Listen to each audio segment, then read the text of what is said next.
大齐皇朝，齐皇统治无边疆域，疆域内有6大王国为父，宗门附庸王国，王国附庸皇朝。至于皇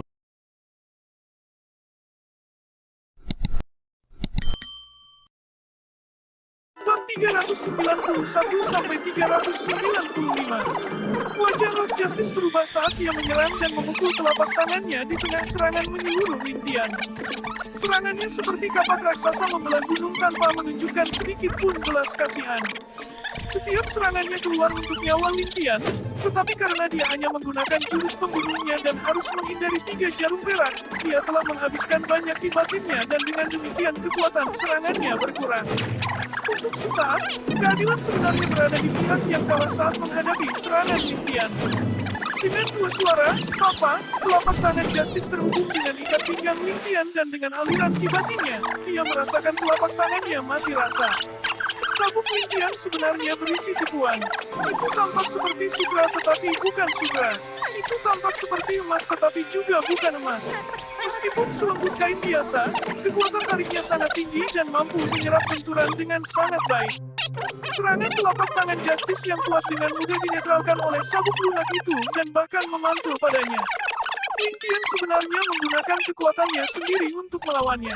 Namun, bagaimana keadilan dapat mengetahui bahwa meskipun sabuk itu terlihat sangat tidak berbahaya di permukaan, Wintian telah menggunakan 5 tahun penuh untuk mencari di seluruh benua dan perlahan mengumpulkan sutra surgawi untuk menenun ikat pinggangnya. Itu kebal terhadap air dan api, dan senjata tidak akan bisa menembusnya. Itu bisa menjadi tegas dan lembut dan sangat tidak terduga. Selanjutnya, 3 jarum perak yang dimaksudkan untuk menembus ki dalam seseorang juga merupakan kartu truf terakhirnya. Ikat pinggang Wintian diacungkan seperti ular yang gesit. Pada awalnya, sabuk Wintian membuat suara, susu, dan pada akhirnya, suara itu bergabung bersama dan menciptakan suara siulan yang keras di langit. Seolah-olah gerbang neraka terbuka dan jutaan hantu berteriak bersama. Saat Wintian mengacungkan ikat pinggangnya, ruang yang semula cerah dan cerah berubah menjadi mengerikan dan menakutkan seperti mata air kuning dunia bawah. Serangan kekuatan penuhnya. Ini adalah kekuatan penuh Wintian. Pertama kali dalam hidupnya di mana dia menggunakan kekuatan penuhnya. Teknik kultivasinya yang aneh, teknik gerakannya yang aneh, senjatanya yang aneh, dan senjata tersembunyinya yang ganas menunjukkan potensi penuhnya. Itu membentuk jaring serangan yang tak terhindarkan dan seperti gelombang samudra besar yang melonjak tanpa henti dengan setiap gelombang menjadi lebih tinggi dan lebih ganas dari sebelumnya. Wajah Justice mendapatkan kembali ketenangannya, dan sosok langsingnya seperti genangan air yang tenang, berdiri tegak tanpa gerakan apapun. Matanya bersinar jelas saat ia membalas serangan Wintian dengan tenang dan tanpa bingung. Serangan Wintian aneh dan tak terduga, tetapi pertahanan keadilan tegak dan jujur. Meskipun Wintian terlihat sangat agung saat ini dan tampak seolah-olah dia adalah pihak yang menyerang, dia sebenarnya menangis dengan sedihnya di dalam hatinya. Di bawah serangan seperti itu, baik itu pihak yang menyerang atau bertahan, tidak ada dari mereka yang bisa lengah bahkan untuk sesaat. Mereka hanya bisa memberikan segalanya, tetapi keduanya sangat jelas bahwa mereka tidak akan bisa bertahan lama. Mustahil bagi Wintian untuk berurusan dengan keadilan dalam satu nafas dan harga untuk keuntungan Wintian saat ini adalah kelelahan ki batin dan kekuatan fisiknya. Mustahil bagi Wintian untuk mempertahankan ini dalam waktu lama, dan saat dia kelelahan dan membiarkan Justice melakukan pelanggaran, kehilangannya pasti dan nyawanya akan dipertaruhkan. Jika Wintian ingin melarikan diri dalam skenario seperti itu, di tengah pertempuran sengit mereka, Wintian tiba-tiba mengeluarkan suara gemuruh dan bayangan aslinya yang pucat melesat lebih jauh dan menghilang dengan kecepatan mutlak. Keadilan tiba-tiba merasakan tekanan di sekelilingnya semakin meningkat dan seolah-olah seekor naga telah turun dari langit dan mengelilinginya. Pada saat yang sama, Wintian tampaknya telah berubah menjadi pedang, kapak, palu, dan banyak lagi. Seluruhnya 18 senjata berbeda. Dengan pengalaman tempur Justice yang melimpah, dia sangat jelas bahwa sementara serangan Wintian tiba-tiba menjadi lebih kuat, Wintian mulai merasa lelah dan tidak bisa bertahan lama. Selama dia bisa mempertahankan pertahanannya lebih lama lagi, giliran Wintian yang akan mendapat masalah. Namun, mengalahkan kekuatan dengan kekuatan, kalahkan Wintian saat dia meluncurkan serangan terkuatnya. Beritahu bocah kecil ini bahwa akan selalu ada seseorang yang lebih kuat. Keadilan mengeluarkan raungan rendah dan raungan tajam terdengar seperti raungan Kaisar Naga. Itu terus-menerus dan padat, berkepanjangan dan kuat saat naik ke langit. Mengikuti raungan seperti naga, sesosok tubuh kurus bergerak dan detik berikutnya, 9 gambar keadilan yang jelas muncul. Mereka masing-masing memiliki penampilan yang sama, tindakan yang sama, dan sikap yang sama. Masing-masing dari mereka sedikit berjongkok dan mengulurkan kedua telapak tangan mereka pada saat yang bersamaan. Melampaui sini telapak tangan tertinggi surga, 99 kursi teratai. Saat gerakan ini dilepaskan, langit tampak terbelah dengan perubahan cuaca. Sosok yang telah terpecah menjadi ribuan sebelum akhirnya menghilang. Namun, keadilan telah berubah menjadi 9 gambar identik dengan masing-masing dan setiap sosok melepaskan serangan telapak tangan yang mampu menghancurkan bumi. Masing-masing dari 9 sosok ini jelas bukan ilusi melainkan entitas fisik. Ini adalah keajaiban yang hampir tidak bisa dipercaya. Dengan suara, sosok Lingtian yang tak terhitung jumlahnya dihancurkan dan sosok Lingtian yang sebenarnya terungkap. Menghadap keadilan, wajahnya serius dan sabuk sutra surgawi di tangannya berayun seperti ekor naga. Pada saat yang sama, sosok Lingtian mundur dengan cepat seperti hantu tak berbentuk. Tiba-tiba, salah satu dari 9 sosok Justice menghilang dan serangan telapak tangan yang keras ditembakkan ke arah sabuk Lingtian. Seperti ular yang dipukul, ikat pinggang itu meringkuk tak bernyawa dan wajah Lingtian mula-mula memerah sebelum menjadi pucat. Setelah itu, Lingtian mundur dengan cepat. Sosok kedua menghilang, pukulan kuat lainnya mendarat dan Lingtian mundur lebih jauh. Sosok ketiga, Lingtian sudah mundur 8 kali, dan darah mengalir di sudut bibirnya. Tulang-tulang di tubuhnya semuanya retak dan tatapannya menjadi bingung. Cedera Lingtian jelas berat. Keadilan menghela nafas panjang dan berkata dengan sedikit kasihan, "Lingtian, sekarang semuanya menjadi seperti ini, menyerahlah."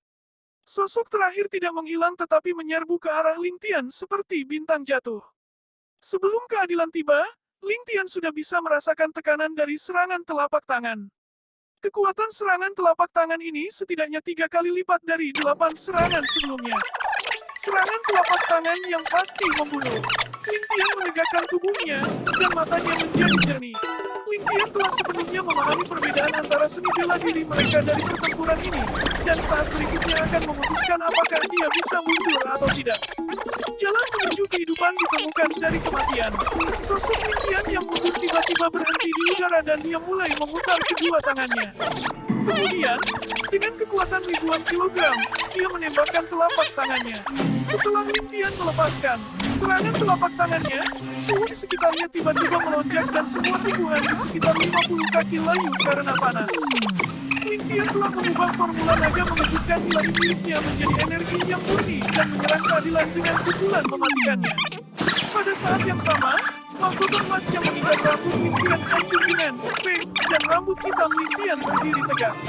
Di antara rambut hitam pekat, 3 lampu kemasan berkedip dan melesat ke arah keadilan. Untuk berpikir bahwa senjata tersembunyi yang menyeramkan akan disembunyikan di rambut Lingtian. Mata Justice berkedip dan tatapan tajam keluar dari matanya.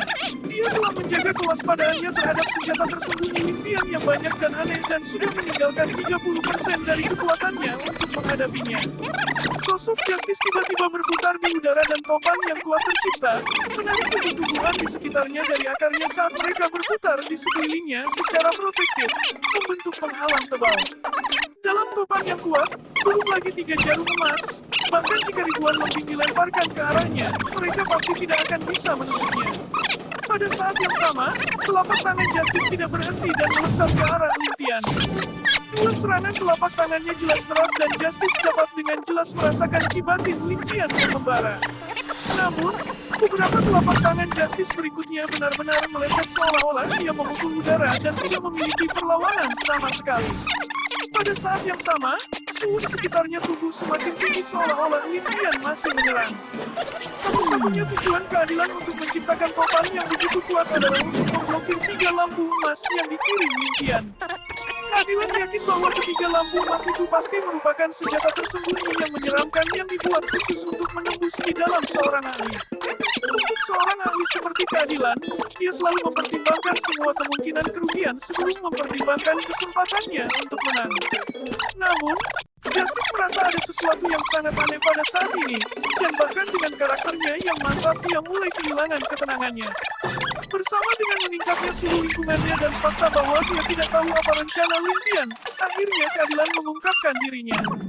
Melihat pemandangan di depannya, Justice menjadi marah sampai-sampai dia mulai mengeluarkan tenaga.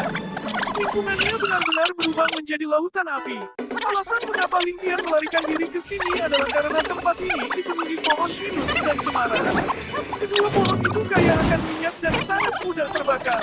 Di bawah panas di batin yang murni, itu seperti menambahkan minyak ke api dan nyala api naik setinggi lebih dari 30 kaki. Saat Justice melihat Daan di dekat kakinya, dia melihatnya sedikit berkilauan dan hampir muntah darah karena marah. 3 jarum emas normal tertancap di sana tanpa membahayakan dan sama sekali berbeda dari senjata tersembunyi ganas yang dia pikirkan. Saat mereka berkilauan dalam panas, seolah-olah mereka mengejek keadilan karena kebodohannya. Adapun Lintian, dia sudah menghilang sepenuhnya. Satu-satunya hal yang menghibur keadilan adalah genangan darah besar tempat Lintian awalnya berdiri. Di bawah serangannya yang menghancurkan bumi, Lintian menderita luka dalam yang serius. Di bawah 99 kursi teratai yang pasti membunuhnya, Lintian tidak dapat menghindari kerusakan. Keadilan berdiri di sana diam-diam dan merentangkan akal sehatnya. Hanya dalam satu saat, dia telah memuji ke arah melarikan diri Lintian dan ingin mengejar. Tapi tepat pada saat ini, Justice tiba-tiba merasakan niat membunuh yang kuat dengan es yang menusuk tulang. Seolah ingin membekukan langit dan bumi, ia mendekati keadilan dari belakangnya. Seluruh bumi membeku. Meridian di tubuh Justice hampir semuanya membeku. Pada titik ini, gelombang niat membunuh yang sangat tajam dapat dideteksi di belakang Justice, membawa hawa dingin yang menusuk tulang seolah ingin membekukan langit itu sendiri, bergegas maju. Dalam sekejap, area tersebut berubah menjadi negeri ajaib musim dingin. Jika keadilan mempertahankan posturnya saat ini dengan murni menyerang, maka tanpa diragukan lagi, dia akan menderita serangan seumur hidupnya. Serangan seperti itu tidak akan mudah untuk ditangani oleh Justice, karena baru saja melalui pertempuran yang sulit dan pasti akan menyebabkan cedera. Orang di belakang, berdasarkan persepsinya tentang bahaya, mengeluarkan getaran yang tidak kalah dari Lintian sendiri. Memikirkan orang seperti itu benar-benar ada. Mungkinkah itu perantara sekte Lintian? Keadilan berhenti dalam sepersekian detik itu, dan dengan ekspresi serius, mendarat saat dia berbicara, bolehkah saya tahu ahli mana yang hadir 7 yard di belakang saya? Karena Anda telah bergerak, tolong tunjukkan diri Anda. Pada saat itu, Justice sudah menghadap ke belakang. Awalnya di depannya ada api yang berkobar, gelombang panasnya membentang ke langit, tapi di belakangnya, itu adalah negeri ajaib musim dingin. Satu panas dan satu dingin, ekstremnya berbenturan. Bagian depan dan belakangnya menderita suhu es dan api yang ekstrem. Di tengah pemandangan yang membekukan, seorang wanita berpakaian biru pucat dengan wajah tertutup kain kasa muncul seperti penampakan. Berdiri diam-diam di tanah beku, dia tampak seperti makhluk surgawi yang sedang berjalan di hamparan luas istana bulan. Seseorang harus tahu kapan harus mengambil langkah mundur dan memaafkan seseorang ketika dibutuhkan. Baginda, Anda adalah seorang ahli di generasi Anda, dan karena Anda telah mengambil keuntungan, mengapa Anda menghukum mati orang yang sangat baik seperti itu? Anda sengaja membuat segalanya menjadi sulit. Wanita berjubah biru itu berbicara dengan nada dingin. Ekspresinya dingin seolah-olah dia berada dalam posisi yang sangat tinggi. Suaranya ketika didengar akan membuat orang percaya seolah-olah apapun yang dia katakan adalah fakta. Saya selalu melakukan hal-hal berdasarkan keinginan saya sendiri, dan tidak ada yang pernah mempertanyakan sekalipun, jadi siapa Anda untuk melakukannya? Mengapa Anda menghalangi saya untuk membunuh Lintian? Keadilan secara paksa menelan api di dalam hatinya dan bertanya dengan suara dingin. Jika bukan seorang wanita yang berdiri di depannya, dia pasti sudah lama menggunakan tinjunya untuk menyelesaikan masalah. Namun, moto seorang pria tidak berkelahi dengan seorang wanita masih tertanam di kepalanya. Keadilan mungkin individu yang kejam dan telah mengambil tindakan terhadap wanita sebelumnya, tapi dia tidak akan memulai perkelahian dengan wanita. Hanya gadis kecil sepertimu, mengapa kamu ingin melibatkan diri dalam urusan dunia persilatan? Gadis kecil, jadi bagaimana jika aku gadis kecil? Kedinginan di matanya meningkat saat dia berbicara dengan nada provokatif. Tidak disangka bahwa di dunia ini, masih ada seseorang yang sama chauvinistiknya denganmu. Semua burung gagak memang sama hitamnya, kamu sama buruknya dengan Lintian di belakangmu. Tidak, kamu bahkan lebih keji. Sementara kata-katanya menusuk, hal yang aneh adalah, wajahnya tetap tanpa ekspresi, dan kata-kata marah seperti itu benar-benar diucapkan dengan suara yang begitu tenang. Dia dengan dingin memandang keadilan, seolah-olah dia sedang menatap udara kosong, tanpa emosi sedikitpun. Titik dua titik titik titik. Apa yang kamu katakan? Apa yang kamu katakan? Ini adalah pertama kalinya keadilan merasa begitu bodoh dan bingung. Dia hanya mengucapkan satu kalimat, tetapi untuk berpikir bahwa wanita dunia lain ini akan memiliki reaksi yang sangat besar. Terlebih lagi, kata-katanya aneh dan sepertinya tidak bisa dimengerti.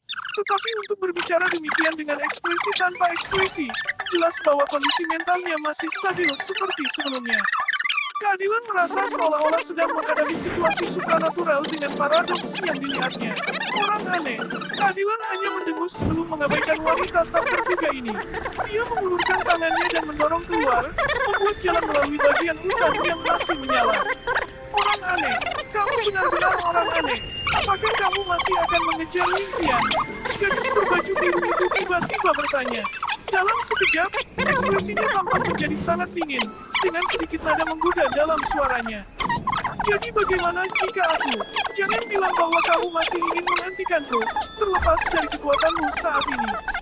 Meskipun kekuatanmu cukup untuk menunjukkan penghinaan terhadap generasimu, itu tidak cukup untuk masuk ke mataku. Keadilan berbalik tiba-tiba, niat membunuh di matanya. Waktu sangat penting, dengan setiap detik berlalu, impian akan memperpanjang jarak di antara mereka. Jika ini terus berlanjut, bahkan dengan skill pelacakannya, Justice tidak akan 100% percaya diri untuk mengejarnya. Tapi wanita ini masih berusaha menjadi pembuat onar yang menyebalkan, yang menyebabkan Justice merasa sangat kesal. Tidak apa-apa, aku hanya ingin mengatakan bahwa kamu tidak bisa berharap untuk mengejarnya lagi. Tidak sekarang, tidak selamanya. Wanita itu menatapnya dengan mata yang menyedihkan. Jika kamu tidak repot-repot bertukar omong kosong denganku, dan terus membuntutinya, maka dengan kekuatanmu saat ini, kamu memiliki lebih dari 80% peluang untuk berhasil. Sampai sekarang, bahkan tidak ada sedikit pun peluang yang tersisa. Justice mendengus berat, sangat tertekan dan kesal. Anda pikir saya ingin berbicara omong kosong dengan Anda? Jika bukan karena Anda melepaskan niat membunuh terhadap saya, apakah menurut Anda saya akan membiarkan impian melarikan diri? Namun, berbicara dengan gadis ini hanya akan mengundang sakit kepala untuk dirinya sendiri. Jadi Justice menelan kata-katanya dan bersiap untuk pergi. Keadilan awalnya berpikir bahwa dengan sikapnya yang mengesankan, dia ingin bertarung dengannya, dan sementara kekuatannya sedikit lebih rendah dari impian, dia ingin meminjam fakta bahwa keadilan melemah untuk mengkompensasi kekurangannya. Namun, dia tampaknya tidak memiliki niat ini sama sekali, dan mengingat identitasnya, bagaimana dia bisa merendahkan dirinya untuk melawannya. Dia hanya bisa pergi dengan kecewa. Namun, dia secara mengejutkan mendengar wanita itu menghela nafas dan dengan lembut melanjutkan, jika Tuhan ingin terus mengejar impian, itu masih pilihan. Namun, mereka yang tidak mengerti impian kemungkinan besar tidak akan pernah memiliki kesempatan untuk benar-benar menangkapnya. Ini benar tidak peduli seberapa kuat atau seberapa pintar mereka. Keadilan bergerak dan segera berbalik sekali lagi. Sepertinya Nona sangat mengenal impian. Wanita itu hanya tersenyum ringan, tetapi di matanya orang bisa melihat kekhawatiran dan kepahitan yang tersembunyi di dalamnya. Dia bergumam pada dirinya sendiri, mungkin di tempat ini, hanya aku sendiri yang akan mengerti dia, dan hanya dia yang bisa mengerti aku. Pada titik ini, keadilan mendeteksi sesuatu dari wanita yang sangat mirip dengan impian. Temperamen semacam ini seperti kesendirian. Kesendirian. Oh, keadilan tidak bisa tidak tertarik. Mungkinkah keduanya terhubung secara telepati? Apakah Nona mau menjelaskan lebih lanjut? Dari kata-katamu, sepertinya kamu dan Limpian berbeda dari kita semua. Aku merasa sulit untuk percaya. Limpian orang ini sebenarnya orang yang kompleks. Wanita berjubah biru itu mengerutkan kening seolah sedang memikirkan suatu masalah. Setelah berunding sejenak, dia perlahan berbicara. Aku sebenarnya sudah mengamatinya untuk waktu yang sangat lama. Baru-baru ini aku berhasil sampai pada suatu kesimpulan. Tetapi ini adalah kesimpulan yang mengejutkan bahkan mengejutkanku karena itu terlalu sulit dipercaya. Sebelum ini, saya tidak pernah berpikir bahwa orang seperti Limpian benar-benar ada. Aku mendengarkan, Akankah Nona menjelaskan secara rinci apa yang membedakannya? Keingintahuannya menang ketika Justice mulai mendengarkan dengan penuh minat. Iya, tentu saja, menyadari bahwa Lintian sedikit berbeda, tetapi setelah mendengar keseriusan dalam nada suaranya, dengan setiap kata yang tampaknya melalui pemikiran yang keras, dan dia tidak bisa menahan diri untuk tidak menunggu dengan napas tertahan. Adapun untuk mengejar Lintian, seperti yang dijelaskan oleh wanita itu, dengan teknik gerakannya dia telah kehilangan dia. Karena itu, dia bisa lebih santai dan mendengarkan sesuatu yang setidaknya membuatnya tertarik. Masalah itu tidak banyak, dan Lintian adalah salah satunya. Gadis berjubah biru itu sepertinya berpikir keras untuk waktu yang lama, sebelum mondar-mandir beberapa langkah dan menghela nafas panjang. Beberapa langkah lagi dan dia akhirnya mengangkat kepalanya, tatapan nakal di matanya saat dia menggunakan nada muram yang sama untuk menjawab, "Aku benar-benar mengetahui bahwa Lintian, dia bukan seorang wanita sama sekali." Setelah menyelesaikan kalimatnya, dia tertawa ringan dan melarikan diri dengan kecepatan penuh. Dalam sekejap, seolah-olah burung Phoenix telah lepas landas, dan dia benar-benar menghilang dari pandangan Justice. Suara jernih melayang dari jauh. Sebenarnya, Lintian terluka, jadi jika kamu tidak mendengarkan pembicaraan terakhirku, kamu pasti akan menyusulnya.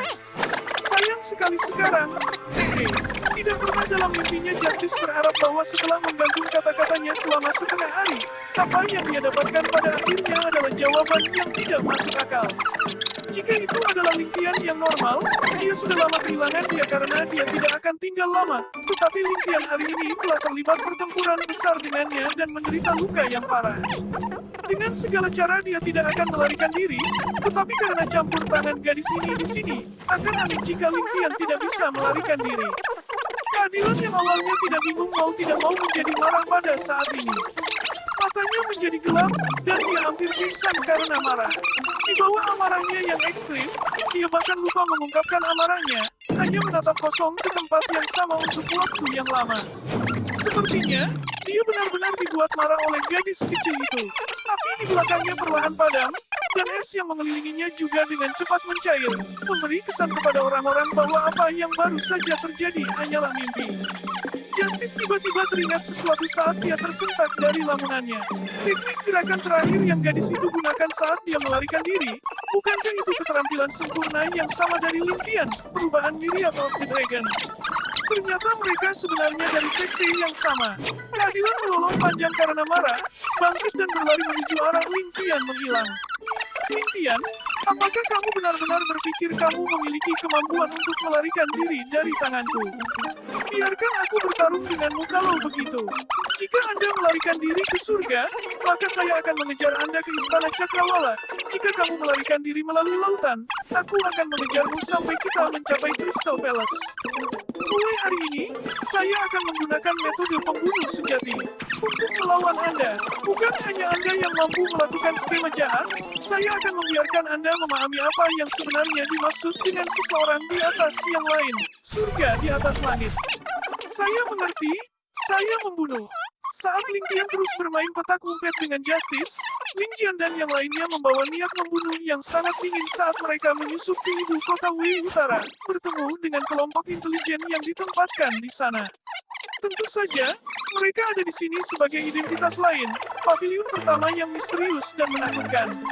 Adapun pemilik pavilion, Linjian, saat dia melangkah ke ibu kota Wei Utara, dia menerima berita yang membuatnya liar dengan kegembiraan.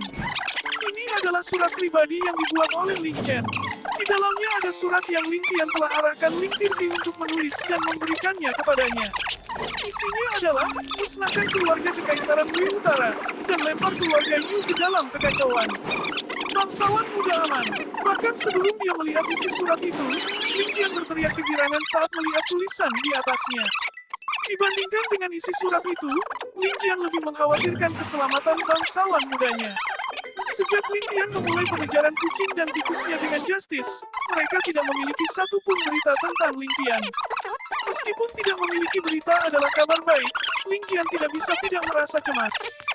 Dia tidak bisa lagi mempertahankan sikap dinginnya yang biasa dan dipenuhi dengan kecemasan dan menyalahkan diri sendiri. Dia membenci kenyataan bahwa dia tidak bisa menggantikan bangsawan mudanya.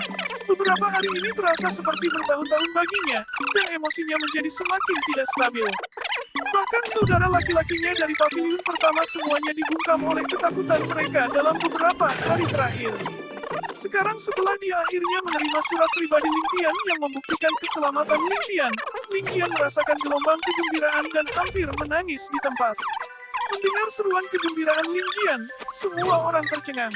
Tapi setelah mendengar apa yang dikatakan Ling Qian selanjutnya dan melihatnya melambai-lambaikan surat itu dengan penuh semangat, mereka semua bersorak-sorai. Hancurkan Wei Utara, lemparkan keluarga Yu ke dalam kekacauan, dan ciptakan kekacauan di dunia. Ini adalah perintah terbaru bangsawan muda. Ling Qian memegang surat di tangannya saat dia mondar-mandir dengan cemberut. Menghancurkan Wei Utara adalah sesuatu yang pasti harus mereka lakukan, tetapi menciptakan kekacauan di keluarga Yu adalah perintah yang sangat kabur dan sulit dicapai. Karena Ling Qian tidak merinci bagaimana dia harus melakukannya, itu berarti Ling Qian menyerahkan semuanya pada keputusannya. Saat kedua tugas ini diselesaikan, itu pasti akan membuat benua menjadi kacau balau. Namun, apa yang dianggap mengacaukan keluarga Yu? Ling Qian berpikir dalam hati sambil memikirkan perintah Ling Qian berulang kali. Tiba-tiba, Ling Qian secara bertahap mulai mengingat banyak misi yang diberikan Ling Qian kepadanya sejak dia masih muda. Setiap misi adalah ujian atas kecerdasan, karakter, dan seni bela dirinya. Hanya setelah dia mengambil alih paviliun pertama, tes-tes ini dikurangi. Menghadapi perintah Ling Qian yang sangat tidak jelas, Ling Qian mulai mengenang pelatihan masa lalunya dan dapat merasakan bahwa ini mungkin ujian baru dari bangsawan mudanya. Tiba-tiba, Ling Qian mulai terbakar dengan semangat bertarung. Ling Qian selalu sangat percaya bahwa selama itu adalah ujian yang diberikan oleh bangsawan mudanya. Bangsawan mudanya pasti akan berpikir bahwa itu adalah salah satu yang bisa diselesaikan. Karena bangsawan muda sangat percaya padaku, bagaimana aku bisa mengecewakan bangsawan muda? Ling Qian mencengkeram surat itu. Erat-erat saat arterinya mulai membengkak dan niat membunuhnya semakin padat. Di atas meja, ada selembar kertas lain dengan peta pertahanan Istana Wei Utara dan detail rute patroli mereka. Ling Qian mengambilnya dan mulai membaca, Istana Kekaisaran Wei Utara. Permaisuri telah meninggal dunia, Kaisar sakit-sakitan, 6 suir kekaisaran, 4 putra, 9 putri, 333 kasim, 468 pelayan, dan 1.888 penjaga yang bertugas setiap malam. Dengan jentikan pergelangan tangannya, secari kertas melayang ke lampu minyak dan terbakar menjadi abu.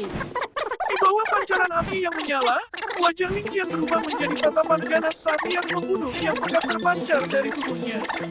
Di sisinya, orang yang bertanggung jawab atas jaring informasi Wei Utara merasakan tubuhnya menjadi dingin dengan hembusan udara dingin naik dari kakinya sampai ke kepalanya. Saat itu di malam hari dan 7 sosok hitam menyusup ke istana Wei Utara. Saat orang yang memimpin melambaikan tangannya, 7 dari mereka menyebar ke 7 arah yang berbeda dan melemparkan dupa yang terbakar ke dinding luar istana. Setelah 1 jam, 7 sosok itu membalik tembok dan diam-diam masuk. Dalam kegelapan, suara kuku yang sangat lembut terdengar seolah-olah seseorang sedang membersihkan debu dari tubuhnya. Bau darah memenuhi tempat itu. Di kamar putra mahkota, seorang pelayan duduk di gang dan seolah-olah dia mendengar sesuatu. Dia bergumam pada dirinya sendiri, suara apa itu? Aneh, tepat ketika dia ingin berbalik untuk menyelidiki sumber suara itu, mulutnya ditutupi oleh telapak tangan yang besar dan dia tidak bisa menahan diri untuk tidak bingung. Nada dingin kemudian terdengar lembut di telinganya, di mana Wei Chengping. Nada yang tampaknya lembut namun dingin itu sepertinya membawa kekuatan misterius, dan orang mau tidak mau harus mematuhi suara itu. Pembantu itu kemudian mengarahkan jarinya ke suatu arah saat dia berkata dengan suara bergetar, putra mahkota ada di sana. Terima kasih, semoga perjalananmu aman.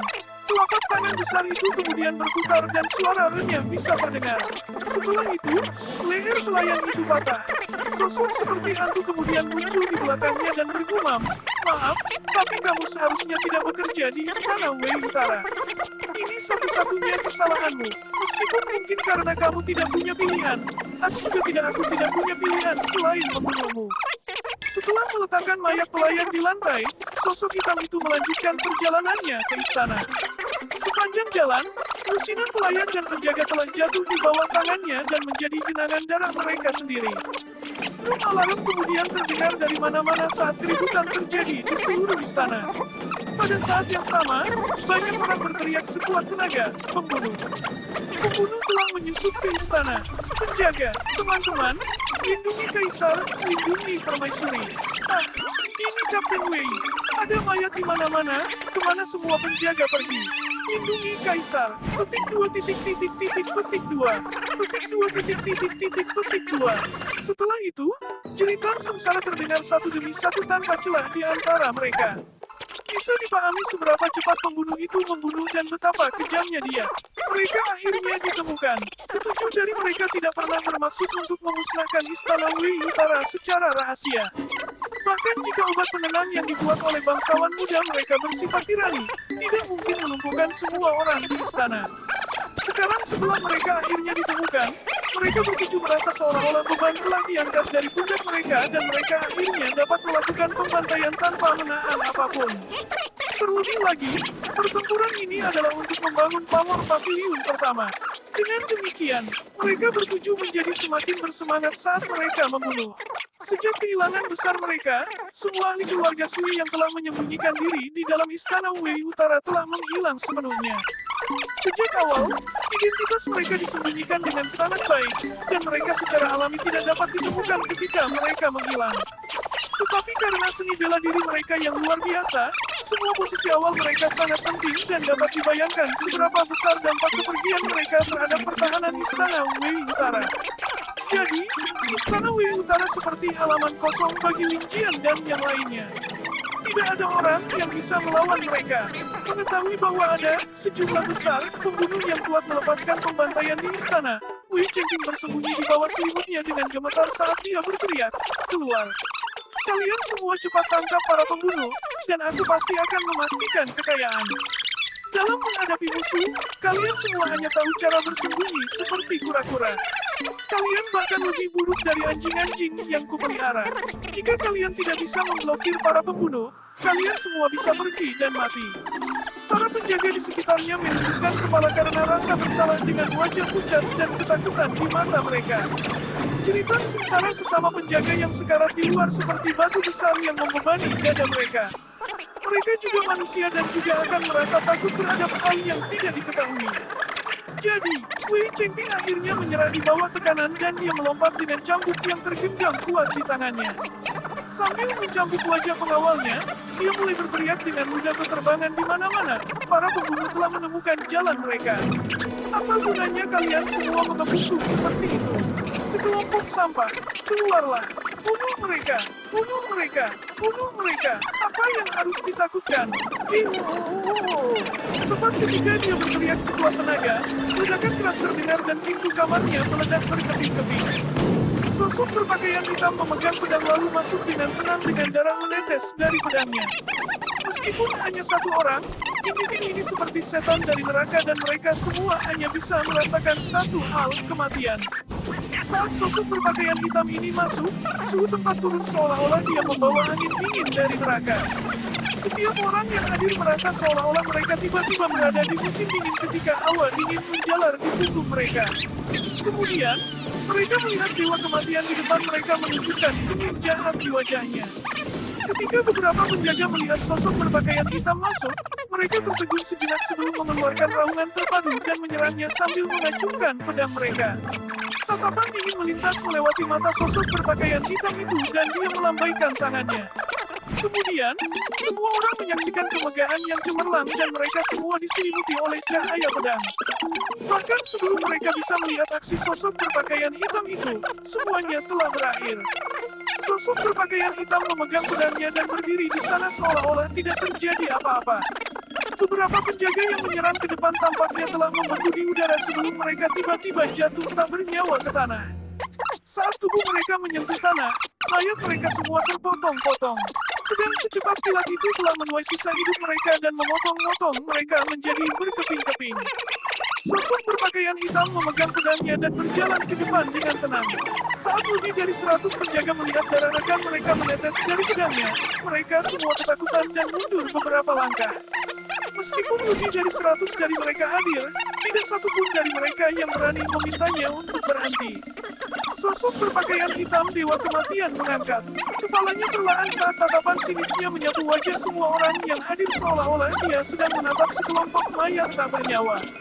Akhirnya, tatapannya berhenti pada Wei Chengping dan kedipan terlihat di matanya saat dia bertanya, Wei Chengping. Pria bertopeng hitam perlahan mengangkat kepalanya dengan cara yang menyerupai Dewa Kematian. Tatapannya yang ingin mengarah ke wajah mereka yang hadir, seolah menganalisis mayat. Akhirnya, dia mendarat di tubuh Wei Chengping, dan setelah berhenti sejenak, dia sepertinya mengenali pemiliknya dan perlahan bertanya, Wei Chengping. Suara orang itu penuh kesombongan, seolah-olah dia adalah dewa yang jauh di atas mereka semua, memegang hidup mereka di telapak tangannya. Di dalam aula besar, ratusan orang berkerumun dengan ekspresi ketakutan yang luar biasa di mata mereka. Sementara mereka semua memegang senjata di tangan mereka tanpa kecuali, tidak ada seorang pun yang berani bernapas dengan keras, apalagi melangkah maju.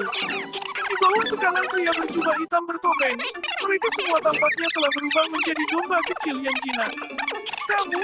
Siapa kamu? Apa yang kamu coba lakukan?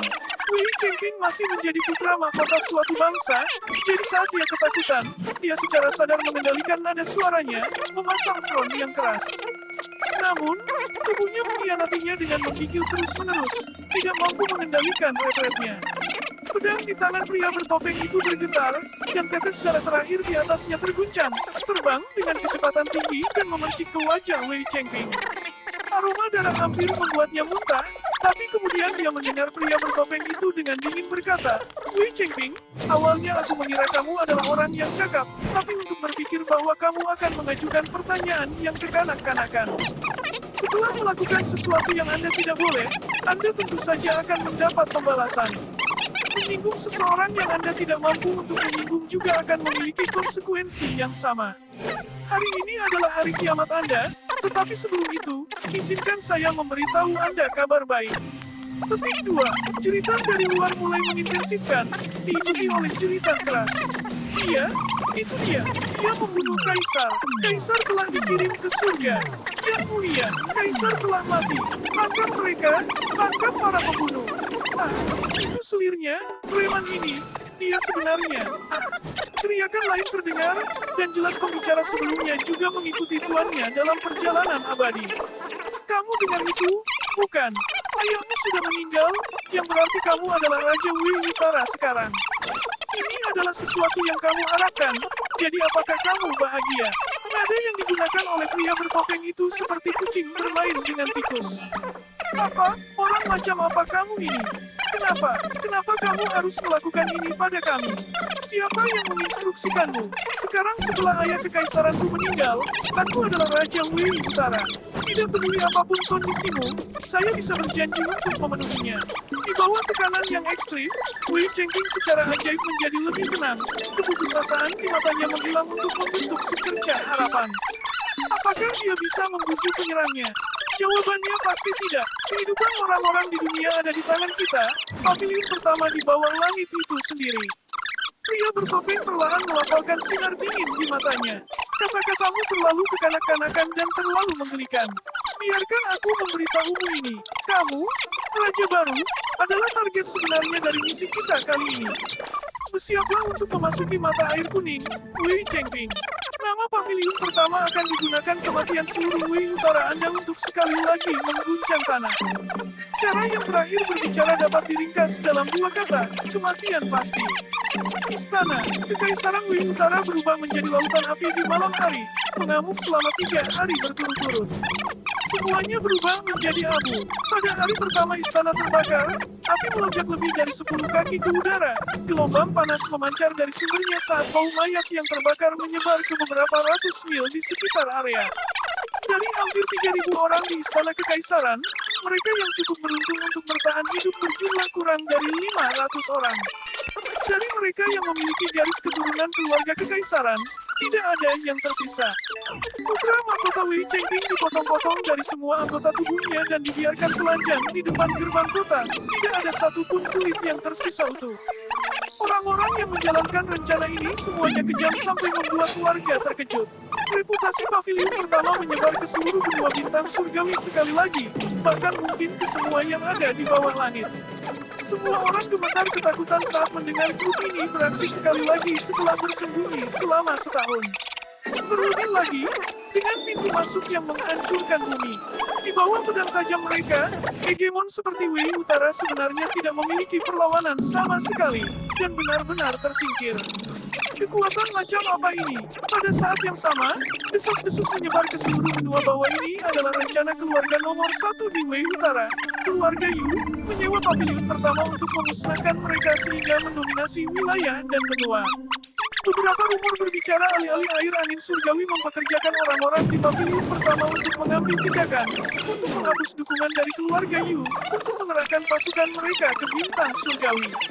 Bahkan ada orang yang mengatakan bahwa hanya dengan sumber daya keluarga Xiao mereka dapat mempekerjakan raksasa seperti pavilion pertama untuk melakukan tugas yang begitu besar. Tentu saja, beberapa menduga karena Wei Utara pernah menyinggung keluarga Lin dengan mencoba membunuh Lin Xiao. Maka ini adalah balas dendam yang disuah oleh Dewa Keberuntungan, Madame Jupiter. Tapi tidak peduli apa yang dikatakan orang, selain mereka yang terlibat, tidak ada yang tahu kebenaran sebenarnya. Setelah kejadian ini, seluruh bintang surgawi berubah menjadi panci kekacauan yang mendidih. Kematian mendadak istana Kekaisaran Wei Utara, tanpa meninggalkan keturunan, meninggalkan negara seperti naga tanpa kepala. Negara itu segera menjadi seperti domba gemuk di mata kekuatan lain, dan semuanya mulai bergerak dengan gelisah. Namun, karena pengaruh keluarga Yu di negara itu, tidak ada kekuatan yang berani melompat keluar secara sembarangan, dan mengambil langkah pertama ke Wei Utara. Pedang terhunus dan busur ditekuk, menginginkan gunung dan hujan. Tetapi pada saat yang sensitif ini, keluarga Yu juga mengambil langkah besar.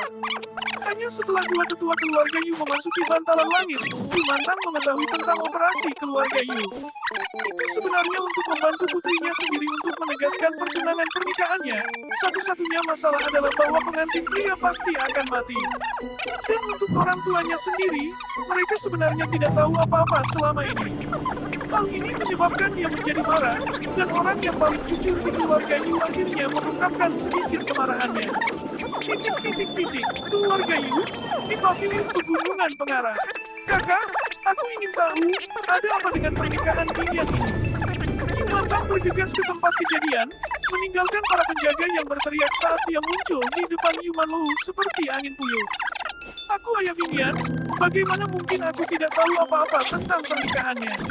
Putriku satu-satunya akan menikah, dan aku tidak tahu.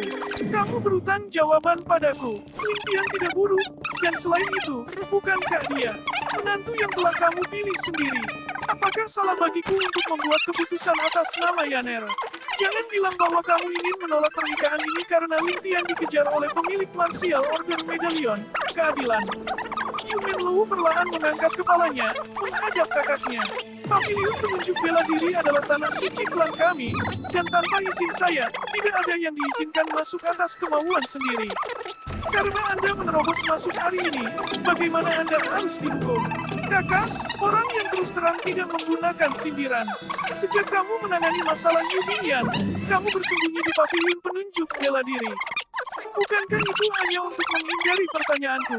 Di mata Yu Mantang, rasa sakit yang tulus terlihat. Lintian dan Yaner adalah sinar matahari satu sama lain, dan membiarkan mereka bersama memang hal yang baik. Tapi sekarang Lintian dikejar oleh keadilan. Dari semua orang, kita tahu betapa menakutkannya kekuatan yang dimiliki keadilan. Bahkan ketua generasi kita sebelumnya, eksponen teratas Yu Chao Chen meninggal di bawah tangannya. Pada saat kritis ini, berbicara tentang pernikahan sangat tidak cocok. Mata Yumen Lou berkilat saat dia membalas, kakak kedua, kamu juga merasa bahwa mereka adalah pasangan yang cocok di surga. Yu Mantang tertawa dingin mendengar kata-katanya, kakak laki-laki, kalimat yang sama masih berlaku, orang yang lugas tidak menggunakan sindiran. Seperti apa Yaner? Sebagai ayahnya, aku yang paling jelas. Karena dia sudah sangat dalam cinta dengan Lintian, maka dia akan setia tanpa berubah. Bahkan jika Lintian mati, dia tidak akan menyesal. Namun, bagian yang paling menyakitkan bagiku adalah kamu menggunakan fakta ini untuk memukulnya saat dia jatuh. Kakak laki-laki, bukankah itu terlalu jauh? Semua yang telah saya lakukan adalah untuk klan. Saya memiliki hati nurani yang bersih. Yumen Wu menamparkan meja saat dia berdiri. Matanya berkilat berbahaya seperti sambaran petir. Sebagai murid keluarga Yu, ketika tiba giliranmu untuk berkorban, seseorang harus memiliki kesadaran untuk melanjutkannya.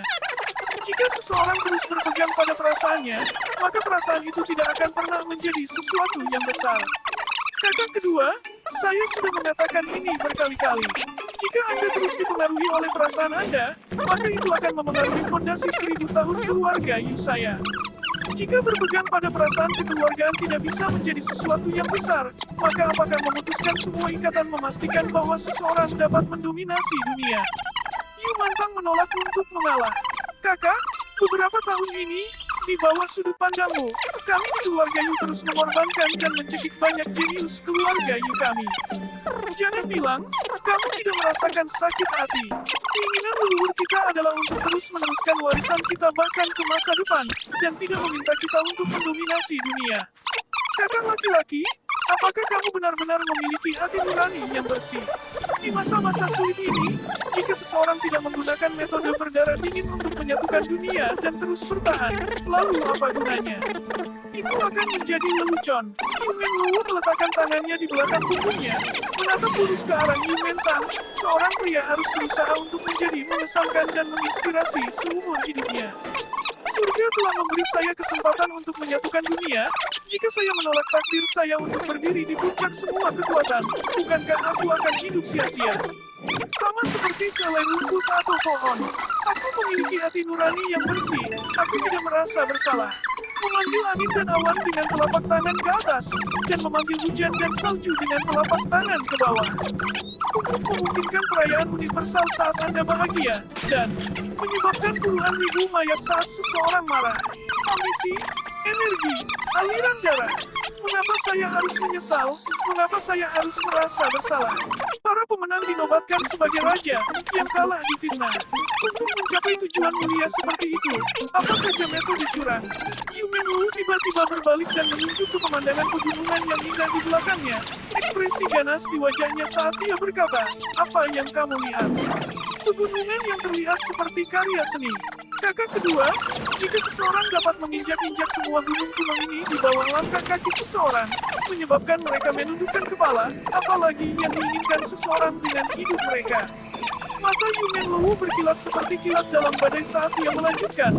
Untuk mencapai tujuan ini, jadi bagaimana jika aku harus menyebabkan kesengsaraan atau membanjiri 3 benua? Sebaliknya, aku hanya mengorbankan seorang gadis kecil, seorang sekelompok kecil orang. Jangan bicara tentang fakta bahwa Yaner adalah keponakan saya, bahkan jika dia adalah putri saya sendiri, saya tidak akan ragu.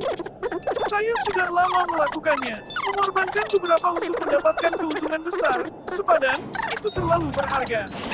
Hahaha, gila, kamu gila. Yu Mantang menggelengkan kepalanya dengan sedih.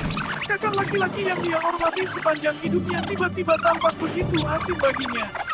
Hatinya dipenuhi dengan kesedihan saat dia berkata, "Kakak, kamu selalu menjadi pahlawan besar di hatiku. Seorang pahlawan yang dapat mendukung langit dan bumi. Tapi hari ini, kamu benar-benar mengecewakanku." Yumen Wu mencibir lembut. "Gila, kakak kedua, kamulah yang salah." Hahaha, dari sekian banyak bapak pendiri sebuah kerajaan, semuanya juga berjalan di jalan ini sebelumnya. Jika kita tidak kejam, bagaimana bisakah kita mencapai hal-hal hebat? Jika kita terjebak oleh perasaan kekeluargaan kita, bagaimana kita bisa memenuhi ambisi kita? Kelembutan adalah kuburan seorang pahlawan. Seorang pahlawan. Hahaha, itu adalah lelucon terbesar. Dari zaman dahulu sampai sekarang, berapa banyak pahlawan yang bisa menjalani kehidupan yang damai? Kakak kedua, izinkan saya memberitahu Anda sesuatu. Satu-satunya akhir dari semua yang disebut pahlawan adalah kematian. Berapa banyak pahlawan yang dapat bertahan hidup? Sebagai anggota keluarga Yu, bagaimana Anda bisa terjebak dalam pemikiran kuno seperti itu? Andalah yang benar-benar mengejutkan saya. Seperti yang dikatakan Yumen Wu, dia tidak tahu bahwa beberapa saat yang lalu, lawan mudanya juga mengucapkan kata-kata yang sama di Menara Smokitea. Namun, dibandingkan dengan Ling Tian, pemikiran Yumen Wu jauh lebih ekstrim dan gila. Kakak, bagaimana kamu bisa mengatakan itu? Sementara ambisi keluarga Yu penting bagimu, apa yang akan terjadi dengan prestise yang telah kita bangun selama 1000 tahun? Suara yang tidak berbudaya terdengar dengan nada frustrasi yang jelas di dalamnya. Tuan ketiga Yu telah tiba. Tepat ketika Yu Manlou bertengkar dengan Yu Mantan, Yu Mantian juga kembali dari Sky Bearing dan langsung menerobos masuk ke Martial Pointer Pavilion. Para penjaga baru saja dipukuli oleh tuan kedua yang biasanya ramah dan sekarang tuan ketiga yang berkepala panas sedang menyerang. Bagaimana mereka berani memblokirnya? Hal pertama yang didengar Yu Mantian saat memasuki pavilion adalah apa yang Yu Manlou katakan dan dengan demikian tidak bisa tidak membalas. Apa yang akan diketahui oleh orang yang tidak berbudaya sepertimu? Segera pergi. Astaga, kenapa tidak ada yang mematuhi aturan di sini? Yu Manlou memelototi Yu Mantian dan memarahinya. Bukan hanya saudara keduanya, tetapi bahkan saudara ketiganya telah kembali pada saat yang tepat. Apa yang saya tahu? Saya tahu bahwa saya adalah individu yang tidak berbudaya. Tetapi individu yang tidak berbudaya ini dengan tulus melamar pernikahan di bawah perintah Anda. Untuk berpikir bahwa pada akhirnya saya akan menyakiti keluarga mereka. Saya mungkin bukan orang yang berbudaya, tetapi saya masih mengerti apa artinya menjadi seseorang. Setelah Yu Mantian mengetahui tentang alasan sebenarnya dari lamaran itu, dia sudah sangat marah. Sekarang dia dimarahi oleh Yu Manlou. Dia meledak dengan marah. Saya ingin bertanya kepada Anda. Saya ingin penjelasan. Bagaimana Anda membuat keputusan yang begitu tidak bermoral dan tercela? Anda pertama kali menghancurkan reputasi 1000 tahun kami. Keluarga Yu kemudian mengorbankan kesucian Binyan. Bagian terburuk adalah kenyataan bahwa Anda memerintahkan Yu Sansui untuk menyakiti Binyan. Yu Manlou, izinkan saya bertanya. Yu Binyan adalah keponakan kandung kami dan Anda tahu bahwa dia memiliki penyakit yang tidak dapat disembuhkan dan tidak akan hidup lama. Bagaimana Anda tega mengorbankan satu-satunya kebahagiaan yang dia miliki dalam hidupnya? Bagaimana kamu bisa tega melakukan hal seperti itu? Pada saat Yu Mantian mengamuk, dia bahkan tidak bisa diganggu untuk memanggil Yu Manlou, kakak, dan malah mulai meneriakkan namanya. Dengan mudahnya terbang ke segala arah, Yu Mantian berteriak dengan gelisah. Suter, apa katamu? Yu Manlou marah sampai tubuhnya gemetar. Apakah kamu berbicara seperti itu kepadaku? Apakah kamu menjadi gila setelah pergi keluar selama beberapa hari? Kapan giliranmu untuk mempertanyakan keputusan keluarga? Apa? Jika kamu melakukan kesalahan, aku akan mempertanyakannya. Apa keputusan keluarga yang omong kosong? Bukankah itu hanya keputusanmu? Yu Mantian mengutuk, bahkan jika kamu adalah kepala keluarga, bisakah kamu mengunyahku? Bahkan setelah melakukan kesalahan, kamu tetap tidak memungkinkan saya untuk mengatakan sesuatu. Aturan macam apa ini? Ayah ini di sini belum pernah mendengar aturan seperti itu di keluarga ini. Dengan kecepatan kilat, Yu Manlou menamparkan Yu Mantian dan Raul. Apakah kamu memberontak? Kamu berani menyebut dirimu ayahku? Untuk mulutmu, jika kamu berani mengucapkan kata-kata omong kosong lagi, ayah ini di sini akan menghukummu dengan hukum keluarga. Dalam kegelisahannya, Yu Manlou juga mulai menyebut dirinya ayah, tapi tidak menyadarinya. Pada saat badai sedang terjadi di dunia dan keluarga Yu dalam bahaya, kalian berdua masih berani menyebabkan perselisihan internal di dalam keluarga. Ini yang tak tersembunyikan. Kalian berdua pergi dan berlutut di aula leluhur dan merenung atas kesalahanmu. Jika kalian berdua tidak bisa memikirkan semuanya, kalian berdua tidak perlu keluar. Scrum, apa yang kalian berdua tunggu? Tidak bagus, tidak bagus. Kepala keluarga, tuan kedua, tuan ketiga, ada masalah. Seorang ahli batu giok putih berlari dengan bingung. Ada apa? Bertingkah seperti bingung, keterlaluan. Teriak Yu Manlou dan raungan amarahnya mengguncang seluruh pavilion penunjuk bela diri. Namun, ketiga bersaudara itu bisa merasakan ada sesuatu yang salah. Tepat pada saat ini, sedikit jejak darah masuk dari depan halaman. Mereka bertiga tidak bisa tidak merasakan hati mereka tenggelam dan tahu bahwa sesuatu yang besar pasti telah terjadi. Namun, siapa yang berani memprovokasi mereka ketika berada di wilayah mereka? Sebagai orang tua dan berpengalaman, ketiga bersaudara itu dengan cepat menenangkan diri. Jika mereka panik pada saat seperti itu, konsekuensinya akan sangat mengerikan. Mendengar ahli batu giok putih gagap dan menjelaskan apa yang telah terjadi, Yu Manlou, Yu Mantian, dan Yu Mentang merasakan penglihatan mereka menjadi gelap. Terutama Yu Menlou, meskipun dia sangat tenang, dia hampir roboh di tanah. Di depan halaman keluarga Yu, ada lebih dari selusin mayat yang ditempatkan dengan rapi. Di sekitar mayat terdengar suara orang menangis dan seorang wanita paruh baya terlihat menangis. Untuk apa kamu menangis? Berhenti menangis. Yu Menlou berteriak sambil berjalan ke depan. Namun, tidak ada dari mereka yang tahu bahwa Yu Menlou telah menggunakan semua kultivasinya untuk menghentikan tubuhnya dari altar. Namun, dia sudah hampir pingsan saat ini. Di antara tumpukan mayat itu, ada mayat seorang remaja. Itu adalah putra satu-satunya Yu Menlou, Yu Liuyu. Ketika bangsawan muda keluarga Yu kembali dari liburannya, dia disergap tepat di depan ambang pintu keluarga Yu oleh dua orang berpakaian biru tak dikenal. Mayatnya berkeping-keping, dan itu adalah pemandangan yang tak tertahankan. Tidak ada penjaga yang menemaninya yang selamat dan mereka semua dibantai. Kakak, kamu harus bertahan di sana. Yu Mantang dan Yu Mantian sudah melupakan keluhan mereka dan mendukung kakak mereka saat mereka menghiburnya. Pada saat yang sama, air mata juga menggenang di mata mereka. Saat Yu Mantang menatap mayat keponakannya yang masih hangat, air mata mengalir dari pipinya dan dia lupa bahwa dia sedang mencari keadilan untuk putrinya. Pada saat yang sama, sosok besar Yu Mantian juga mulai bergetar. Ini adalah keponakan berharga yang dia sayangi tetapi terbaring dingin di tanah saat ini. Keduanya tidak bisa menahan perasaan sakit hati mereka. Yu Menlou berjuang bebas dari dukungan kedua saudara laki-lakinya dengan mengangkat bahu dan menegakkan punggungnya dengan tatapan dingin di matanya. Tetapi di mata orang lain yang hadir, mereka merasa bahwa kepala keluarga mereka telah sangat tua dalam waktu singkat ini. Hidup di masa kacau seperti itu adalah membunuh atau dibunuh. Apakah ada kebutuhan untuk meragukan perkataan seperti itu? Sekarang dia telah meninggal, kelemahannya harus disalahkan. Tidak perlu merasakan kesedihan atau sakit hati. Hal penting yang harus dilakukan sekarang adalah menemukan pelakunya untuk membalas dendam. Laki-laki, kata-kata Yu Menlou sangat dingin dan kata-katanya mengguncang seluruh kota. Di sini, Yu Mantang dan Yu Mantian berdiri di depan dengan tangan mereka ditangkupkan.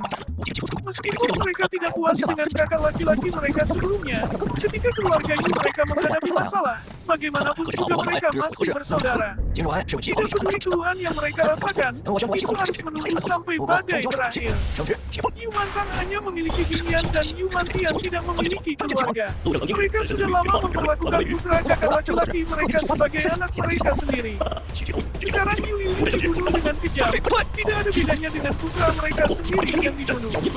Yu Menlou menatap kedua adik laki-lakinya dan melihat raut kesedihan di wajah mereka. Pada saat itu, hatinya yang dipenuhi kesedihan merasakan rasa lelah yang tidak diketahui dan gelombang kehangatan. Pada saat ini, hati ketiga bersaudara itu seolah terhubung kembali. Untuk bangsawan muda keluarga Yu mereka dibunuh di wilayah mereka sendiri. Ini adalah aib besar. Yu Menlou segera memberi perintah untuk memeriksa setiap bekal Bright Jade City. Dia lebih suka membunuh yang tidak bersalah daripada membiarkan pembunuhnya bebas dari hukuman. Dengan sebuah perintah, para ahli dari keluarga Yu mereka beraksi. Namun, beberapa saat setelah perintah diberikan, gudang keluarga Yu terbakar. Kobaran api besar menyebar hampir setengah dari perkebunan keluarga Yu dan ketika api akhirnya padam, gudang terbesar keluarga Yu menjadi abu. Saat berita kehancuran Wei Utara menyebar, masalah keluarga Yu juga menyebar ke seluruh dunia. Serangan terus-menerus terhadap keluarga Yu membuat banyak kekuatan di benua itu memahami sesuatu.